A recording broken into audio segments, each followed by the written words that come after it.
Hello, my name is Jeff Bingham, and I want to spend the next few moments discussing with you the career and networking success of a woman named Heidi Roizen. Ms. Roizen studied at Stanford University in the late 1970s, earning a degree in creative writing. Upon graduation, she realized career opportunities at the time existed in the technology industry. She connected through a friend with the person in charge of hiring for a company called Tandem Computer. They hit it off immediately, and Roizen soon had a job offer. This was only the beginning of a career of successful networking by Heidi. We'll now look at the strengths of Roizen's network across different stages of her career. There are old mantras that apply to her story. Timing is everything, and location, location, location. Let's be honest, she studied at Stanford. The natural career path those days pointed to Silicon Valley, and it was the dawning of the personal computing industry. But it was more than just that. Heidi had a passion for helping people. While her words and actions may appear to be those of a matcher in the classic sense as defined by Adam Grant, her commitment to others and her wide reach show her to truly be a giver. Heidi was respected. She was discerning and cautious in guarding her network, and she was received as a genuine, down-to-earth person. Her beginning with Tandem was a perfect arrangement for a person committed to building a network. The role as editor of the company newsletter gave her access to people and inside information and a means for connecting with others. Her next role was with a company called Teamaker, helping her brother who founded the company. Here she led an aggressive awareness campaign about their company and their new product. Heidi maintained a desire to meet interesting new people. Again, timing was important.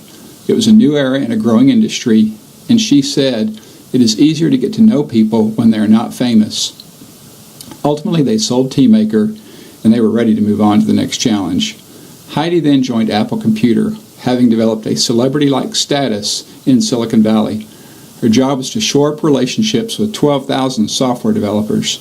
This was no small task. These were not the salad days of Apple Computer. Competition existed with Windows-based systems. Apple founder Steve Jobs had moved on, and the company had lost its edge. It was the first time she had to call in favors and rely on her network to make things happen for Apple. She knew when to quit, staying with Apple for only about a year, and she knew how to redirect and play to her strengths as a networker. In her next role as a self-defined mentor capitalist, she worked her connections, effectively enjoying 1 degree of separation from relationships, not the assumed 6 degrees of Kevin Bacon, much less anyone else. She was careful to employ the lessons of reciprocity, giving and taking when appropriate. She was pleasant to work with, did not compromise her relationships, and had time to invest in her personal life. Ultimately, Heidi realized her work as a mentor capitalist would only get her so far, as it did not carry enough financial weight for her to be as impactful as she wished to be.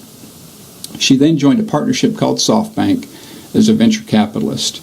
Her bias was not to simply evaluate investment opportunities, but be a part of the company's team, deeming that to be more fun. She genuinely liked working with and getting to know and become friends with good, talented people. She received a heavy amount of daily email in this role, and she felt an obligation to respond to all investment proposals and maintain good relationships, as you never know where people will end up in the future.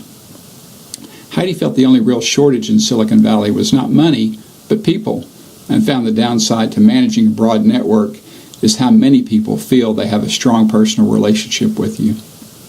In managing this large network, she had to learn to say no. She had to be efficient in all things. Now let's review how key concepts of power, influence, and networking apply to the life and the career success of Ms. Roizen.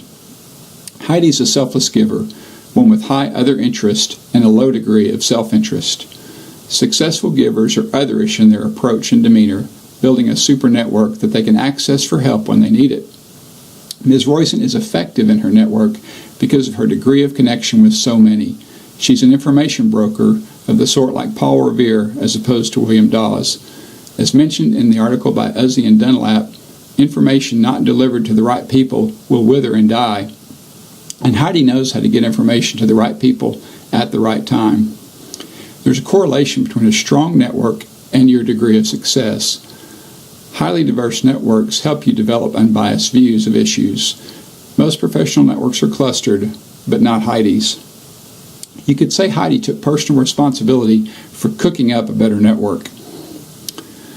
Employing both the proximity principle, we prefer to populate networks with people we spend the most time with, and the shared activity principle, diverse groups enjoy engaging in common activities. Heidi opened her family's home, hosting social meals to draw others in and finding ways for them to connect with her and form new relationships with others. Heidi is a super connector, a powerful broker who shares diverse contacts, believing it's not only what you know, but who you know.